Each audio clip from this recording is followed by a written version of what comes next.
Well, with the opening of school approaching in the district, D.C. Councilmember Yvette Alexander, an NBA star and D.C. native Thomas Robinson of the Brooklyn Nets are co-hosting a very special back-to-school event for Ward 7. It's the 4th annual now book bag giveaway and neighborhood cookout. And it's really become a much-anticipated tradition and event where every child is going to receive a free book bag filled with all kinds of school supplies.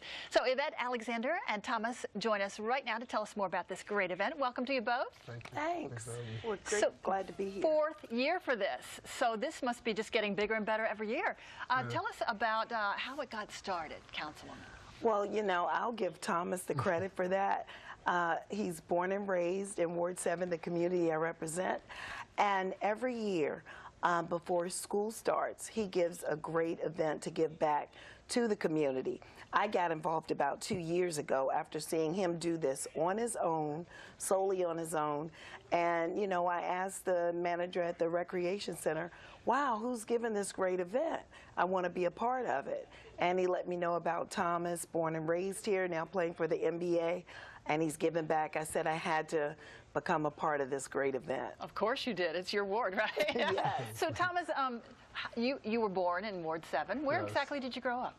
Southeast Washington, D.C. Yeah? Yes. What community? I mean, Ward 7, Fort Davis. Fort Davis. Right in Fort Okay. Davis, yes. So what was life like for you as a kid growing up? It was I don't want to sound stereotypical or anything, but I mean it was rough, but at the same time you take what you take what you dealt and you make the best out of it. So you did all right for yourself, right? Yeah, I did pretty good. Despite your upbringing or whatever, yes. you have achieved greatness here in the NBA now, so good for you. Exactly, yeah. So what brings you back to your hometown? Just because that simple fact, I know as many kids like me that grew up in the same upbringing I came up in, and I just want to show them that, it's always a way out, especially with the time that we're having right now in the D.C. I just want to give hope to the kids to let them know that, it's a way out. You don't have to follow the same path. So you started this 4 years ago. Yes. What was the inspiration for the event? I wanted to do something for my neighborhood, starting off, just to come back and give out bikes and stuff like that. That's what we originally started doing. Oh, bikes. And then it led to school supplies, and with the help of Miss Yvette, it's just become bigger, and now I'm sitting here talking to you. So, wow. Hopefully we keep growing. Wow, you can be very proud of this. It definitely has grown a lot. So, Yvette, it's a fun day, right? It's a fun day. Tell us what goes on. Well, what goes on is something for the entire family. For the kids, as Thomas said, he gives out the bikes. There's a moon bounce. There's music, a DJ, food. But there's also, elected officials come in, and it's a time for everyone to get together. Thomas is so humble. I have to be his cheerleader because he really is an example, not only on the court but off the court. He has excelled in school. He is a college graduate.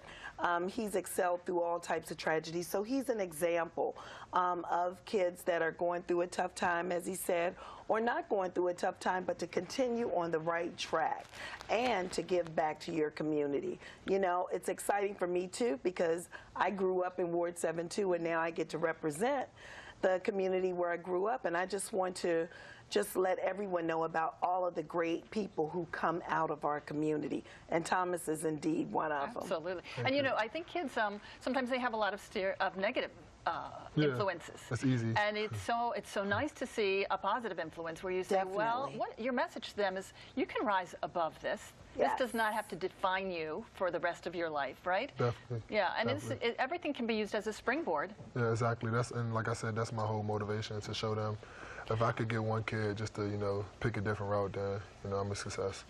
Now, is part of this also that there's a monetary, are you giving, other than your time, are you giving money to help buy the book bags and the school supplies? Well, as we get bigger, less money. But we first started, it's not an issue for me. I didn't mind doing it. But you were the one to buy the bikes back in year one of this? Yeah, for the first few years, we purchased everything out of pocket. Like I said, I don't mind, as long as it was, helping somebody else see a different light. Wow. Completely out of pocket. Let me just state, in this growing, the school supplies, there's an organization, the Third Pillar, and they're supplying the school supplies this year as they did last year. Also, and it's really excellent. They give out backpacks, and there's a kit for each school, no matter what, for each level, no matter what age you are. There's elementary, middle school, and high school. So they have individual packs, and the kids come out fully equipped and ready for the start of a school year. That is so so it's great. awesome. But we're growing, and I think the more people hear about this event, the more people want to participate. How So many we- did you help last year? How many kids? And how many are you expecting to help this year? We had the first couple years, it was between 200, 400. Last year, we got around 600 kids, 600, 700 Wow. kids. And Wow. we were wiped out. It was nothing left. Wow. Yeah. And this year? Hopefully it's bigger. You know, I don't Come on. mind. How many on. book bags do you have stored away to give out? I don't know, but Right. my I mean, goal at least 500. Wow. At least 500. Wow. The entire community, and I don't know any young person in Fort Davis that doesn't have a bicycle by now. Isn't that great? That's awesome. So I want to talk to you really quick about Yes. your career. I mean, you've signed now with the Brooklyn Nets, Yes. but after kind of a shaky, rough start, Yeah. you've been with you've run around a lot, right? Yeah, Lots yeah, of different yeah. teams and Well, kind of like a I was- nomad, no home. Yeah. Where, do you feel that this is giving you more stability now? Yeah, definitely. I always get the rough route, so I'm used to it. But things that start off how I wanted to, you know, due to lack of whatever the cause may be. But you know, it's a different time now. You know, a different situation with a new team, and you know, I'm older and I'm mature now. So a lot of the things that I made, mistakes in the past, I surpassed now. And Good. And you had a knee injury. yes, and How's that feeling? I'm healthy off it. I'm 7 weeks out of it now. Yeah. I've been training in Santa Barbara for the past 3 weeks. I actually flew back this morning. This is my first stop. So you're going to be ready for the season. I'll be more than ready for the season, so Good for there won't you. be no more traveling unless I decide to. We will be watching, and we should tell everybody about this event. It's happening tomorrow.